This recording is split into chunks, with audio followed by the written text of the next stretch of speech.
I gotta do the recap. I forgot to do that. That's my bad.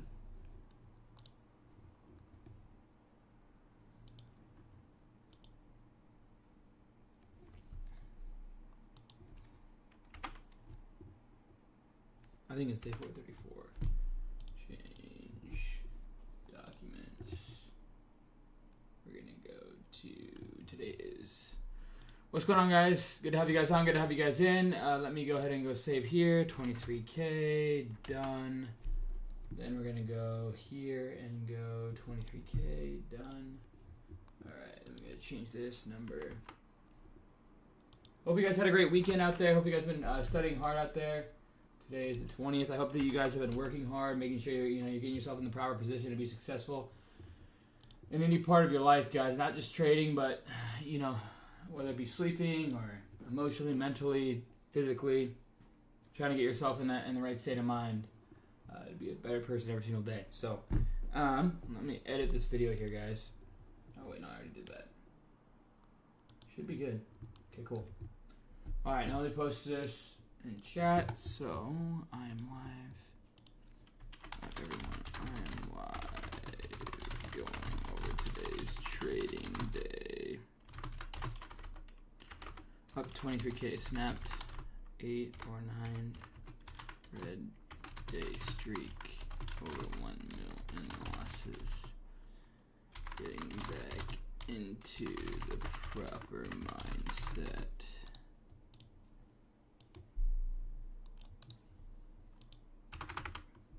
There we go, guys. Hope you guys had a great trading day out there. Hope you guys had a great weekend.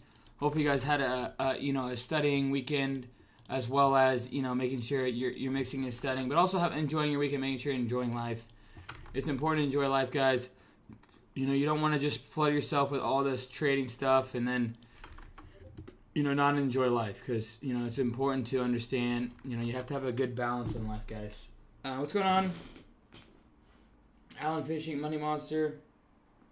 All right, guys. So let me post this here. Copy text. All right, there's that.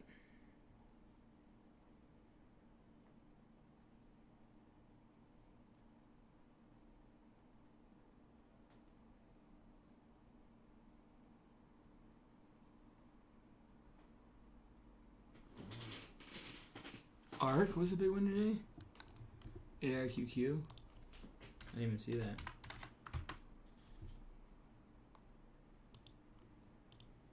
Huh. This is a big one today. I did not even see that.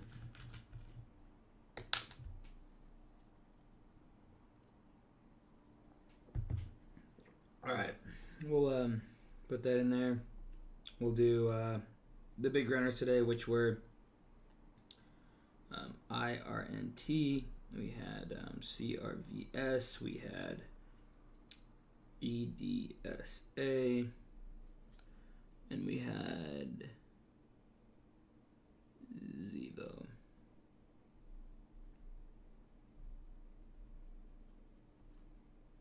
Alright, cool. What's going on, guys? Alrighty, I'm going to go live on TikTok now. Hope that you guys had a good trading day. I'm apologizing for taking a little bit long today.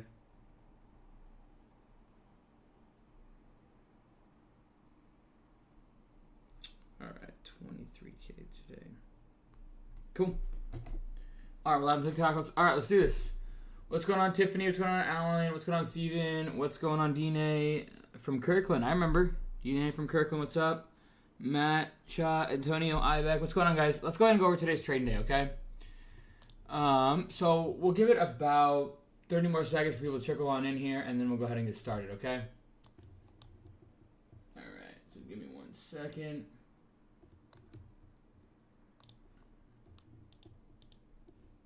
Cool, there's that. There is this. Hopefully you guys had a great trading day out there. Hopefully you guys have been trading well. Hopefully you guys stayed green today. Hopefully you guys, if you aren't, doesn't matter. You should still be studying hard out there, guys. There's never an excuse not to study. And yeah. So you can see today, guys, we had a nice gain on FULC to start the day, and I didn't take a whole lot of trades, to be honest, today. I took it kind of later in the day too because I didn't see anything really setting up. The SPY was coming on down. I've been talking about the SPY coming on down for a while, guys. Does anybody remember that? Does anybody remember me talking about the SPY coming on down? I said, statistically speaking, the SPY comes down about this time of year. In my long-term portfolio, I raised some cash. Oh my, yeah, I think you can study while studying medicine. Yeah, I mean, I was studying while being in school as well, you know, and it's just you know how well you can manage your time and be efficient with it. Yeah, I try to warn you guys about, you know, the SPY, and, you know, I don't really know exactly what's going to happen. I can just use previous times and try and project what's going to happen in the future. And we had a huge red day in the SPY today, guys. This thing just, you know, we snapped another trend line, and I'm expecting it to get a little bit rockier, guys. You know, I wouldn't be surprised if we get a pullback down in here in the 400s, 390s, 380s. You know, I added a little bit into my long term today, nothing crazy. You know, I had a little bit of SPY, like somewhere in here or somewhere in here, I think. And, you know, I had a little bit more of a CSIQ. I think it was like down in here. And then, yeah. So, you know, I've been waiting for this pullback to position myself. I raised some cash for my long term. Not a ton of cash, but I did raise some cash. And that's the beauty of long term, guys. You know, I don't need the cash that I'm trading with. It's just going to be something where I kind of just keep it, set it, and forget it. And that's the thing about long term. You know, if you have amount of capital that you could just set it and forget it with, then that's awesome. You know, obviously when you're trading the market, the SPY, or the QQQ, you know, I just turned 27. So, you know, I have a long time to look forward to, you know, with that money just compounding on itself between, you know, dividends and things like that. I don't want to talk too much about the general market today, although it was kind of the story of today. Today the market, you know, moved nicely to the downside. And like I said, guys, that is what we expected. You know, I expected this to be happening. And that's why I said I raised some cash. You know, I sold out of Verizon. I sold out of ABBV. You know, I sold out of some stocks that, you know, I felt like could, you know, see some downside. And I raised it so I could buy some dips. And then I really do think we're going to close stronger at the end of the year. I do think the SPY, you know, even though I'm saying, you know, we might see, you know, 390s down in here, I think we could realistically see 380s, 390s, maybe 400. I think by the end of the year, I think we will see I think we'll see 500 on the SPY. I really do. You know, let's go back and look. You know, we're well above, you know, 150 here. So percentage-wise, you know, let's go ahead and go over the market, right? So, you know, just real quick, since this was the story of today. So, you know, we crossed over, you know, 07 highs, and 2000 highs. They're right about the same area there. So for about, let's see here, 96 to 2013. So that's about 15 years of being inside of a range of, you know, let's say 80 to 160 or 150. And we finally broke out in 2013, right? And now we're up about 300, 450. We're up about double from that breakout. So 200% from that breakout, right? And if you go back and look at the market, is this max? No way, is this max?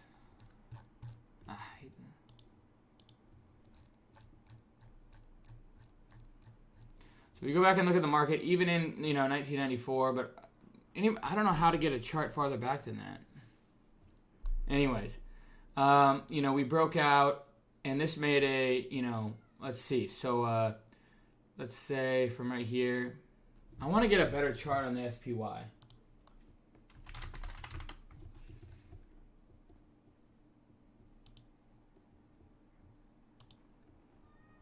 I want to get a better chart here. Let's see.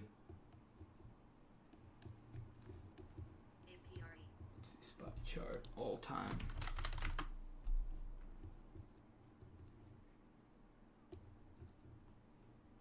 Ah, here we go. This might work. This will work. Okay? Well, it doesn't really because it's hard to... Alright. Let's just say we broke out here at 48, right? Which is true. So, we saw this kind of consolidate, right? Let's go over here and go like this.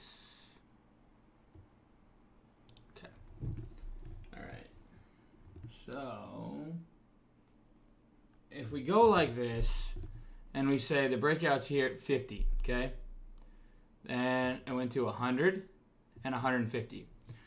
So that's a 200% move there, let's say. Okay? So sure, I mean, honestly, if you look at that, we're ready for a pullback. But at the same time, we had a 15-year consolidation, right, inside this 160 range. And, we had a 16-year consolidation inside that level. And then we broke down and we came back up and we broke down and we came back up, right? And now we're starting to just see a solid uptrend, okay? And, we've already moved from 220 straight up to 450, but at the same time, this was just an unknown. And, the market's had dips and it's had dips and it's had dips throughout, right? But, it's showing that there is, solid potential now. But, when you look at that stat, it is, when you look at the 50%, 100%, 100%, 200%, and then pullback, right? It is something that you have to look at. The SPY, it's gone up now from, that breakout level about 200%. So, when we had that pullback, let's say in right here, we moved down about 50%. You can see there. And this moved, we moved down about 60%, right? So, we've had pullbacks throughout. We've had some breathers, what I call them, breathers. But at the end of the day, it looks like we're due for a pullback. And that's exactly what we're seeing. Not only that, but, you look at, I wish I could look it back like even further. So let's go back and look even further. So, SPY. I'm trying to get a further time frame. I don't mean to take up all you guys' time with the market, but I'm just doing a little bit of DD for you guys here.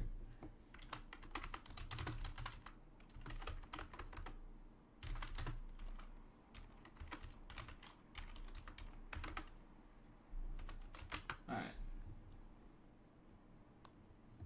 Go to images.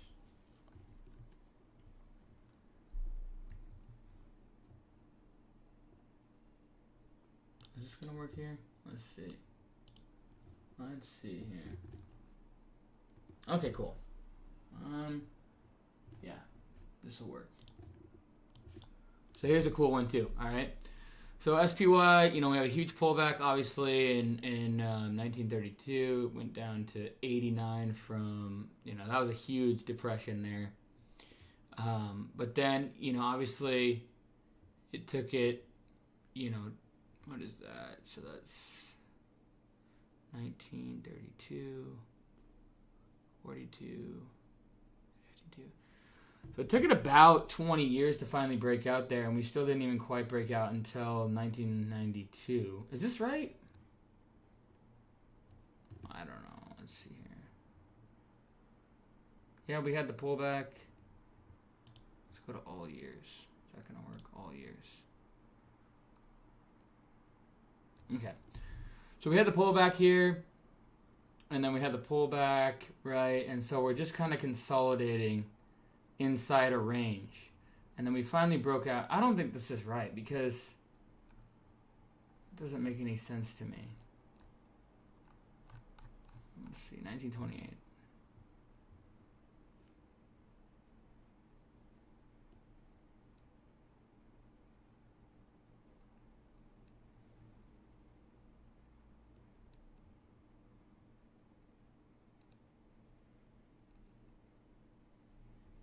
Let's try a different chart. Let's try a different chart here.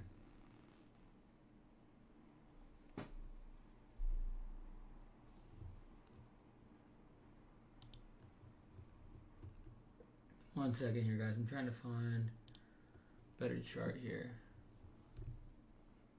Let's see.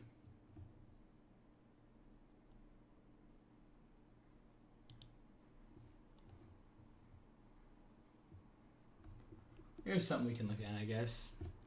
Even though I don't really know what it'll... Right here. Okay. Let's go visit this. Okay, so you can see here, you know, we had a huge consolidation here and from 1900 really to like 1950s, and we kind of just stayed inside. Now, I don't have the numbers though. That's the only downside of it. And then we had a consolidation from 1965 to 1983. So we generally go through those periods of like 15 to 20 years of consolidation, and then I have that big ramp and rip. We had a nice ramp in the 1990s to 2000, where it just felt like it was just up. And then we had a consolidation here where we had that, you know, obviously the 08. And then, you know, we just continued to go up and up and up, right? But I'm trying to find a better chart. I apologize, guys. These charts are not the greatest. And I can't find something on TOS that really works. I'll find something.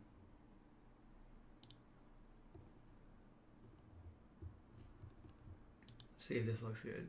Visit here. No, that looks terrible. Well, it's not terrible, but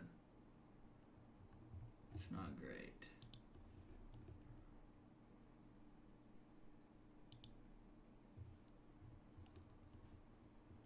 Let's see here.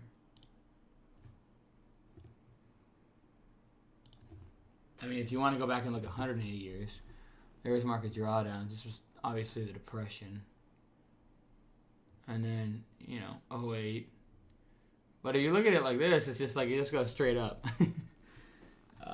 But...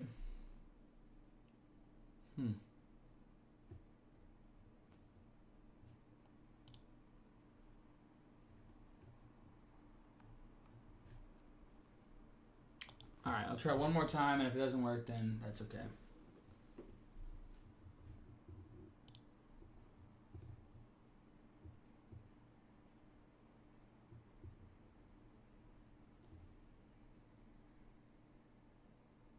So 82 up to 152 here.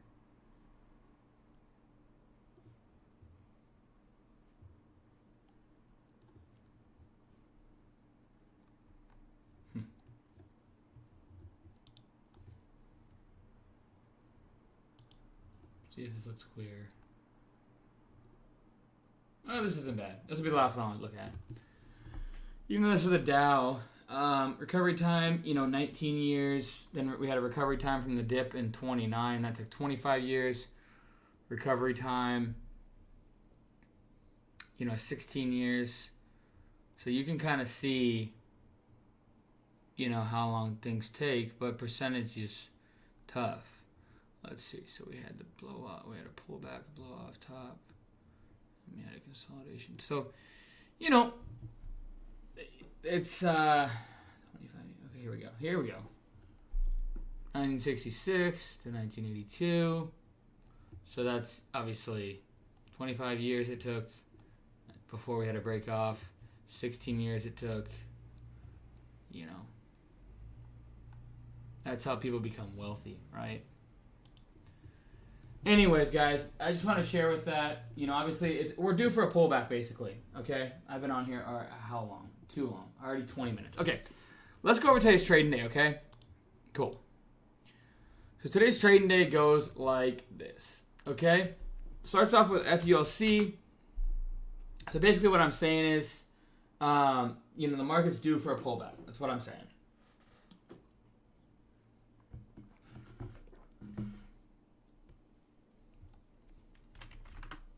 SPX, what's that? It's all the same, right? You guys like SPX?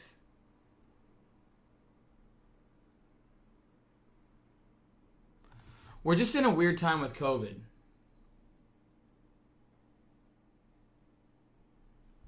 See, yeah, it's always a grind here.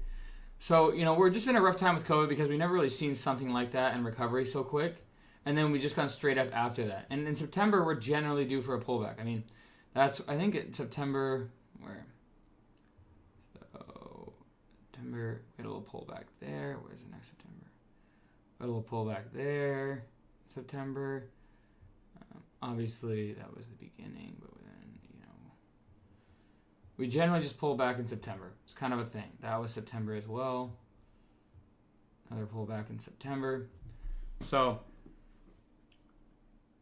SPX, huh? Interesting. I'll have to look into that, SPX.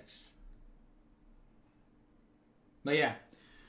So there's that. Does SPX pay better dividends? And is SPX is treated like futures contract, can only buy options, not underlying, but 60% of gains are treated like futures gains, which is not a fee. Yeah, but long-term capital gains are about 20%, I think. Yeah, I mean, yeah, I don't know. And with compound growth, it can change because I don't know if SPX has dividends, if it's futures. I don't think so. But yeah.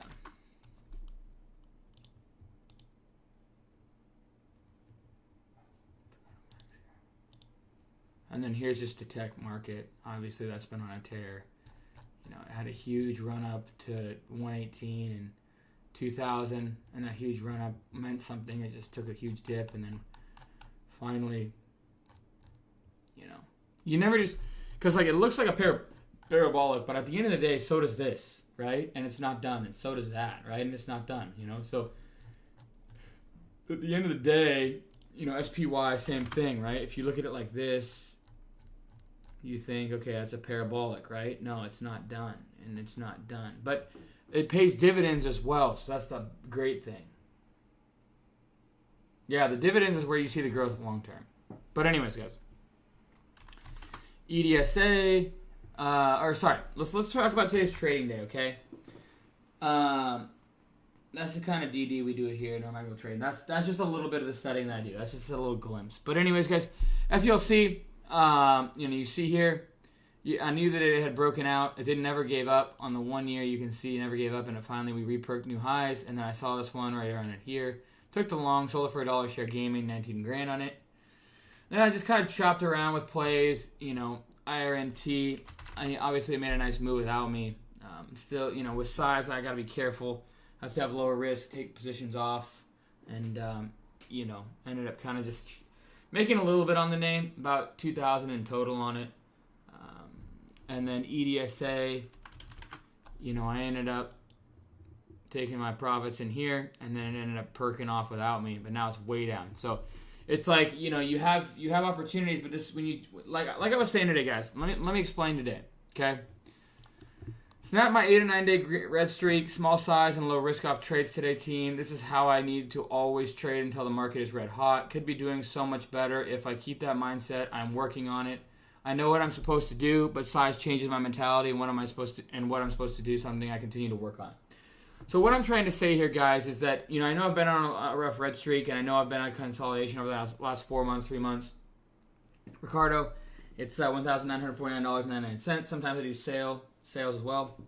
But what I'm trying to say here, guys, is that, I know that I've been in a rough patch, and I know what I'm supposed to do. And I know if I just kept it smaller size, I could be green every month, green every week, and just continue to do that. But I'm trying to make big trades. I'm trying to blow off my trade. My next goal on my trade is to make $5 million in 1 day. I already did the $1 million in 1 day. My next goal is $5 million. I continue to try and raise that, right? And so, with that being said, I was trying to force things in about 3 or 4 months. We didn't see the liquidity and we didn't see the range to do that. I mean, we saw some things, but nothing that really fell into my repertoire very nicely. And so, congrats to Salvador Perez. He just hit 46 home runs, leads the league. That's awesome. I saw him crush 3 home runs against us and probably caused us to not make the playoffs. Thank you, Salvador Perez. But it's sorry about that. No. EDSA, like I said, this is something where if I had too much size, I would get too emotional, get chopped out of things, and not let it play out.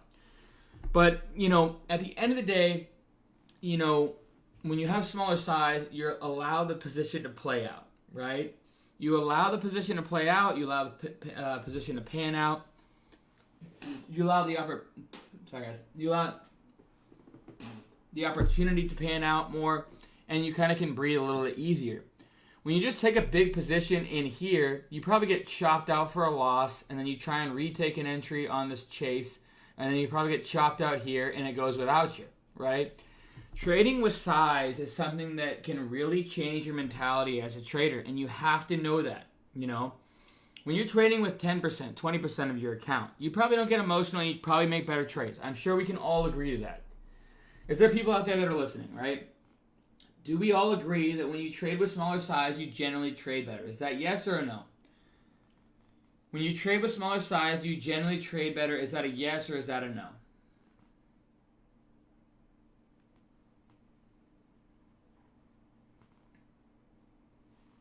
And I want an honest answer. I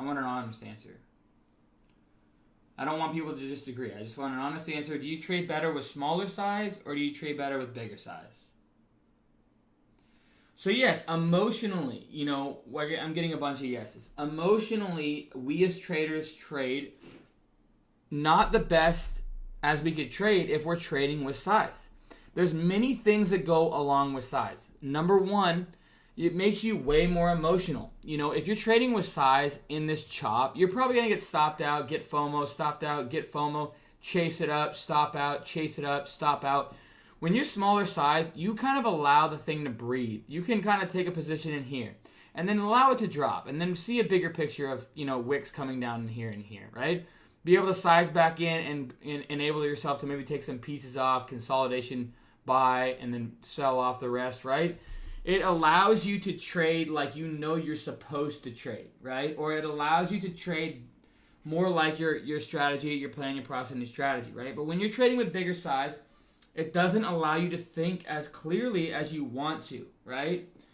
And so, that being said, when you're trading with size, it's very important to know that when you are doing that, you have to make sure you're going to get emotional. You're going to get chopped out. And when I trade with size, I want to make sure, the more that I size in, the more conviction I'm in, right? When we had the GameStop move from this day, when we went 483 down to, where was it? Hold on one second. Yeah, it was this day right in here. It was the day we went from, is that right? 483 down to 110, and we moved back up and we closed at, I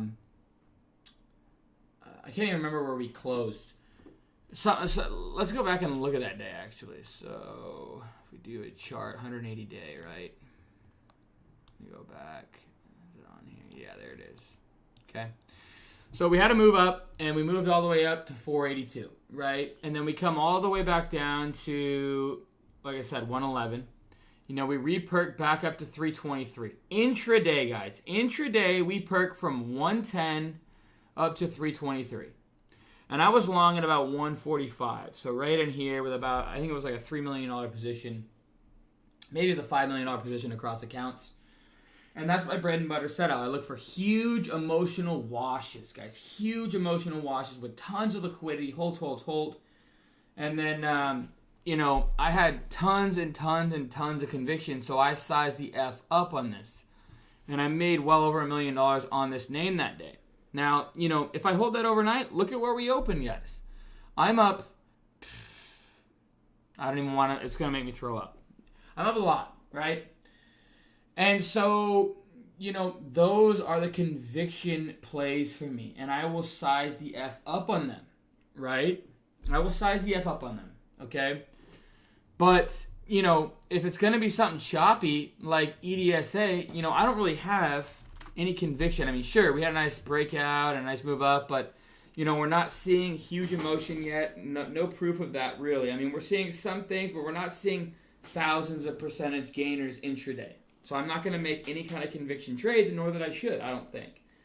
And maybe down the road I get better with, conviction trades that are intraday movers that are less, volatile, right? But for right now, that's not me. And so, I shouldn't take a couple $1 million position in here, or let's just say since I don't have enough equity to even do that right now, let's just say $500,000 position, right? And, I should be taking maybe 10, 20% because we're not seeing huge emotional. And that's just me. It doesn't mean that's you guys. But what I'm saying here is when we trade emotionally, that's when I'm able to take advantage of the most, and that's when I am able to size up the most, right? But if it's going to be a time where, things are slower like now, we're not seeing 1,000, 2,000, 3,000% intraday gainers and things are getting chased up left and right, then I don't have as much of an edge, and that's just the truth. So I'm not going to size up as much. But lately, I've been trying to size up more than I should, and it's cost me. I know what I should be doing. I know how I should be trading, and I know what, where to scale in and where to scale out. And I know that if I were to do that, I'd be consistently successful right now. But I'm trying to live the first 3 months of this year, and I'm trying to GM size, and I get emotionally washed out, and I try to GM size, and I get emotionally washed out, and then I get back to the basics, and I bring my account back up, and then I get too aggressive. And you guys saw just 2 weeks ago, I had about a $2.3 million account at the highs, and I didn't sell the tops after hours because I was in the truck. And you'll see me just get emotional, and I try and kind of recover. But when I'm doing that, I'm trying to hit my equity back up to that point, and I keep compounding, losing. And it only takes so long to where I'm back to the basics, and I just get back to what I know works, and I get myself back to a position where I continue to trade profitably. It takes me a little bit slower to build it back up, and then I'm back to where I started. But I should be just, when I build my account back up, the goal is to be a $10 million account before I start pulling profits again. When I build my account back up, I should be taking on position sizes properly. I shouldn't be taking on positions where, just because I'm green every day doesn't mean I just throw size at something and I just throw it, right? I need to be, in a system where, I take bits and pieces, I scale in, I scale out. If the market's not showing me 500, 1,000, 2,000% runners, there's not going to be a huge amount of FOMO, so you need to take less risk off, right? Not enough liquidity to accept me as well. So, yeah, so it's very important to know, size is a very big deal. And that's basically all I want to do today, guys. I've been on for now 32 minutes. It's way longer than I wanted to be on. If you guys haven't already, subscribe to the YouTube channel. Click the icon if I make any videos. Make sure to subscribe. Make sure to like, smash that like button. If you don't, Normac Mobile Trading will be frustrated at you. If you're on TikTok, make sure to follow the channel. Yeah, so that's about it, guys. I do need to go on with my day. I want to get out and enjoy the rest of my day. It's important to be mentally straight.